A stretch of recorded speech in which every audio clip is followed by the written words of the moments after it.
Welcome to Let Off Shots Films, man. I gotta let the people know we got the infamous Mr. 63rd himself, Mr. It Hit Different, Mr. J MANE. What's the deal, fool? It do hit different when we get J MANE on here. For sure, believe that. How you been doing, J MANE? Cooler, man. Hey, look, it's life, man. Life been going on, man. Yeah, man, you a trending topic in the world right now, so I had to sit down and have this talk with you, big dog. Appreciate you. Nah, I appreciate you, bro. For sure. So I wanted to ask you, what was the creative process when you made 300 Dead Ops? Shit. As far as the song or the video, what you mean? Both. Well, as far as the song, I got it from as far as the creative process with it, I feel like I was hearing a lot of songs, and in my opinion, it started with Wooski Computers. So it started with Wooski Computers, but in my opinion, it didn't. Wooski Computers just wasn't called Dead Ops. You feel me? So in my mind, I'm like on four now, because keep in mind, Wooski my little brother, so it hit different when folks a couple years younger than me, and folks. I was rapping way before folks, and then folks do one song and that it took off. So I'm like, I'm like, let me pay attention to something my little brother doing, because obviously he doing something right. You see what I'm saying? So, because I'm like, it got them type of numbers in so a little amount of time on the guys. So I must end up coming like that, similar to that, but on the guys that was around the wave. When how you was just about to say the 51 Dead Ops and shit, the nigga Driller from 51st, he make his song the Dead Ops, so I heard the beat on my homie. I get that it's merch. I'm finna fuck this beat up. It's merch. I'm finna keep along with that same title, that Dead Ops shit, because I think another motherfucker had did it. So I'm like, I'm finna just keep that shit and call my shit 300 Dead Ops, because I'm talking about doing them, so it hit different. But when it come to the video, bro, when it came down to the video, it's merch. That the creative process with the video, bro, it was different. You feel me? Like, yeah, niggas was doing Dead Ops. Even my boy Wooski, like he was talking about all them dead people, but he was in the crib. You see what I'm saying? They was doing regular videos, like everybody, all the guys in the crib jumping up and down with the pipes, like we've been doing. You see what I'm saying? So, not saying that type of content still don't work, because it still did more than what I did, but I was trying to think outside the box, like how you say, what was your creative process? It's merch. Me and shout out Drake and Chirac. Me and Drake and Chirac, folks weren't scared. For a lot of cameramans be scared, so I had the idea, like, man, let's go to the graveyard and do it. If we gonna do it, it's merch. But folks weren't scared on my homie, so he almost ain't think twice. You feel me? But folks GD anyway, so it do hit different. The cameraman was GD who did the video, so it do hit different. So that's how that ended up playing out, bro. But it ended up being one of my biggest songs in my whole career. You feel me? If not my biggest song, to certain motherfuckers think that. You feel me?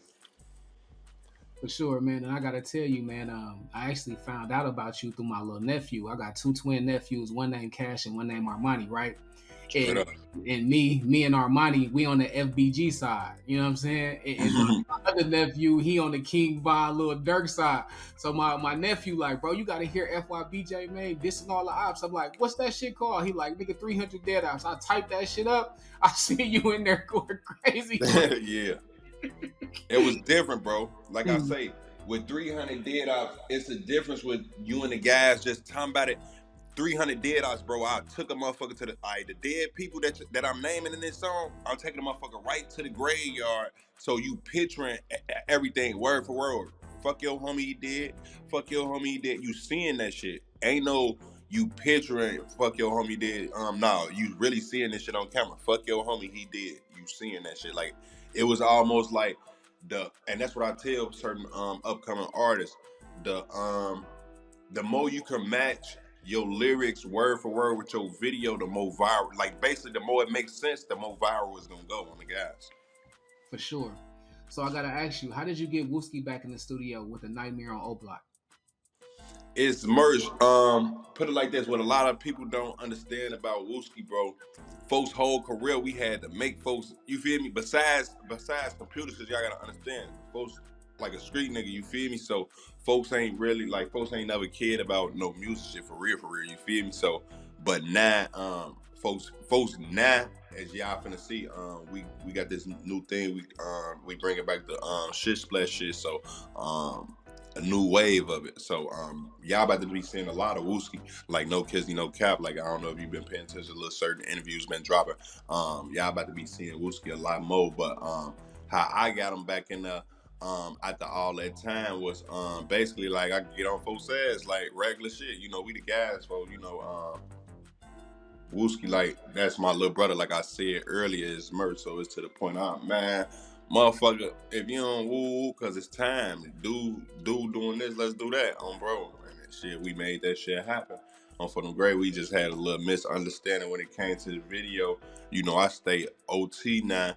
I slid at the wrong time. I guess folks wasn't on point at the time or whatever the case was, but we had a little misunderstanding, but we nipped that shit, that little shit in the bud. That's my brother. So y'all gonna be seeing a lot of more shit from Wooski for shit show. For sure, man. Shout out Wooski. What do you say to the original fans that say that you took the OTF trolling too far? The original, what you mean the original fans? Like yo, original FYB fans. Oh, okay. That J MANE took the trolling too far. Put it like this: when you say original fans, you got to be in my position to understand. You see what I'm saying? You got to be in my position to understand what's going on. Like you can't be on. You can look at it from a fan perspective and have an opinion, but you don't really know what's going on if you're not down to J MANE or even at least closer to me. You know what I mean? If you're not around J MANE every day, I mean, it was motherfuckers I ain't talked to in years, who ain't know what was going on. It's like it's motherfuckers, over there who had to call. I heard motherfuckers was calling Lil Durk personally. Motherfucker had to call Lil Durk like, man, did you sign, dude? You see what I'm saying? Like, so niggas, Chicago crazy. Like, so niggas on that side was really thinking like I was signed. So that's why I don't understand. It was the impact, and people ain't understand what I was really doing. Like I told people, that was about me spreading awareness to the real problem on what was going on in Chicago and what's still going on. What's a continuous problem throughout every ghetto in America, basically. You feel me? On my home. Would you consider yourself to be one of the top trollers like Charleston White or Tekashi 6ix9ine? A top troller is merch.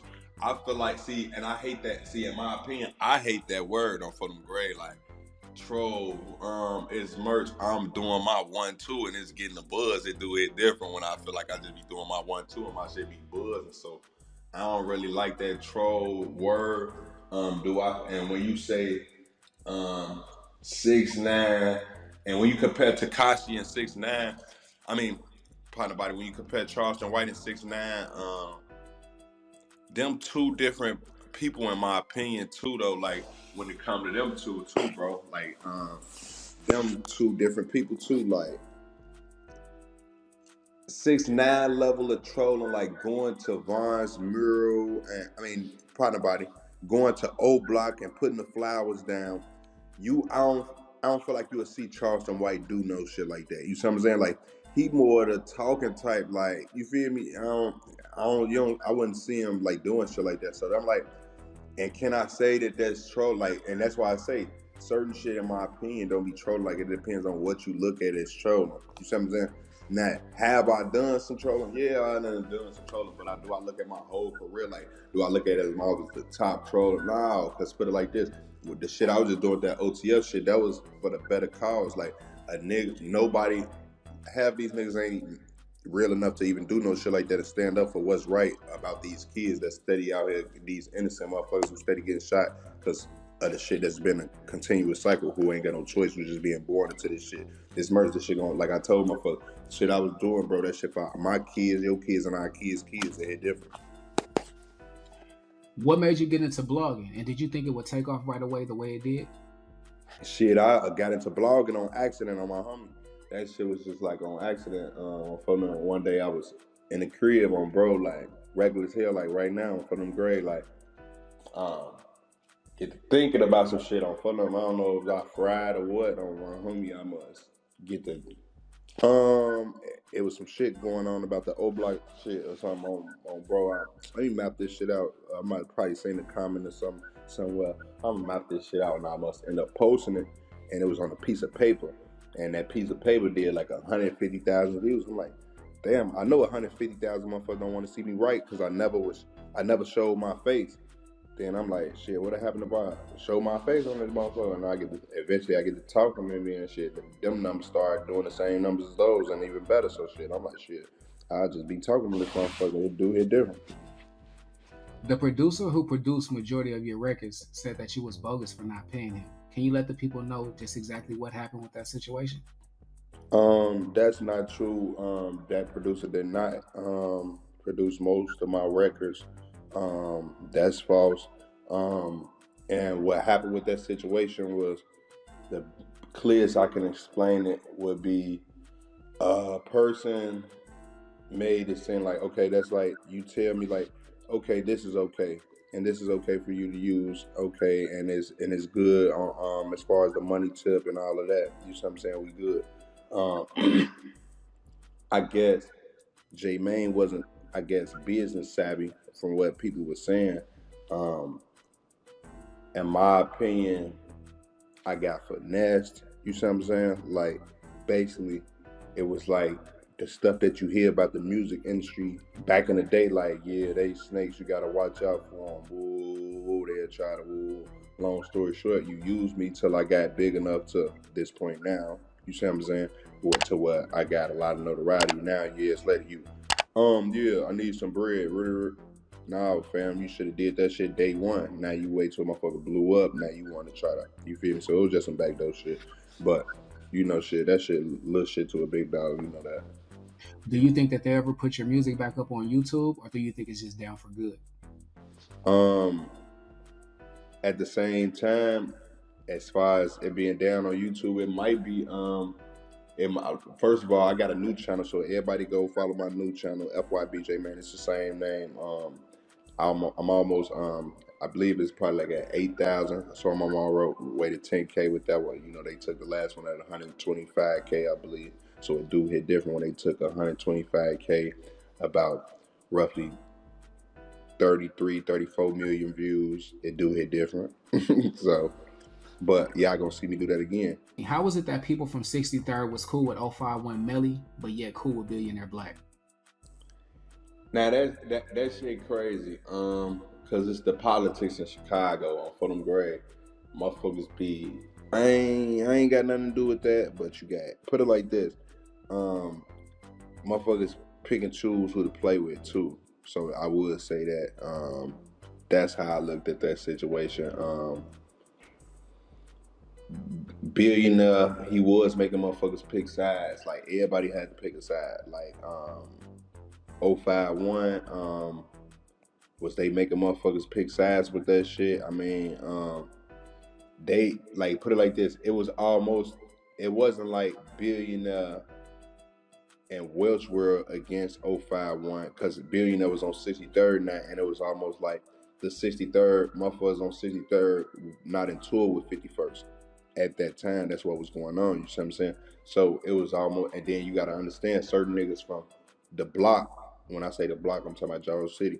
Certain motherfuckers from the block already had mob ties with certain niggas from the one.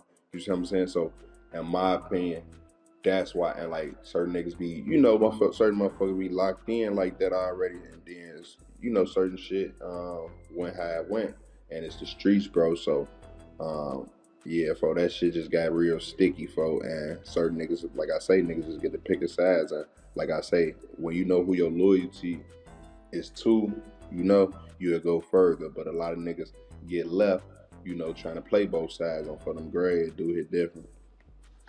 Do you think that FBG Butter and Lil J will ever squash their beef? Okay, now that's when. Do you think Lil J was squash? Now, if you know Lil J in person, Lil J is like a. I'm trying to think of somebody on TV that you compare Lil J to.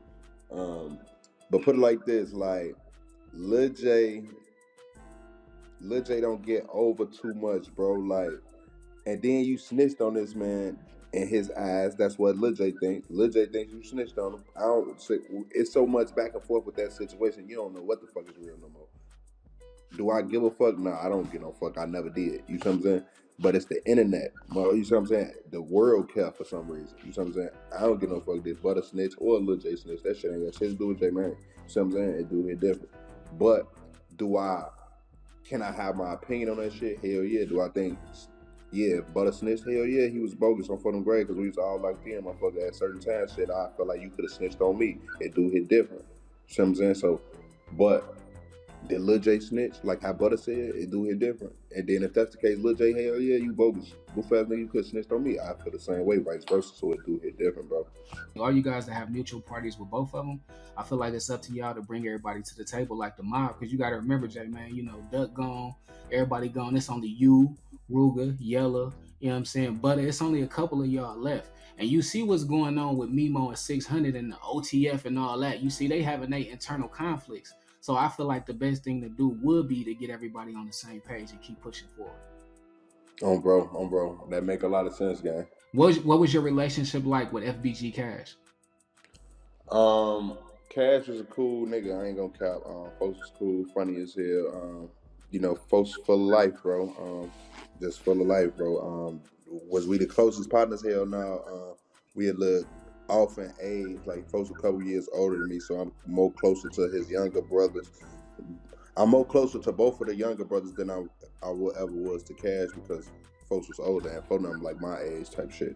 So that's how it was. It's just like with their younger brother, I'm not as closer to Feifei as I'm is to Jael and Panabody, Eels and Young. What do you have to say about the TYMB Feifei situation? He shouldn't have been telling, bro. I don't know why did he get on that camera, bro, and tell like that, bro. Like put it like this. It's levels of telling, bro. And that was like we never seen nothing like that in the history of Chicago, bro. Like you was just telling for no damn reason. And like I keep reminding people, when that video started, bro, when this video started, fool was on this video and the police tell him like, man, you not going to jail and you not getting no felony. That's how the video started. So after that, why are you talking? That's what I was trying to figure out. Then after that, you still get on the internet trying to, yeah, I ain't tell. Boy, what is you doing all this? Like, what's the point? He's basically saying nobody got prosecuted for it. So what's the reason of bringing it up? Nobody got prosecuted for it? I mean, you was telling.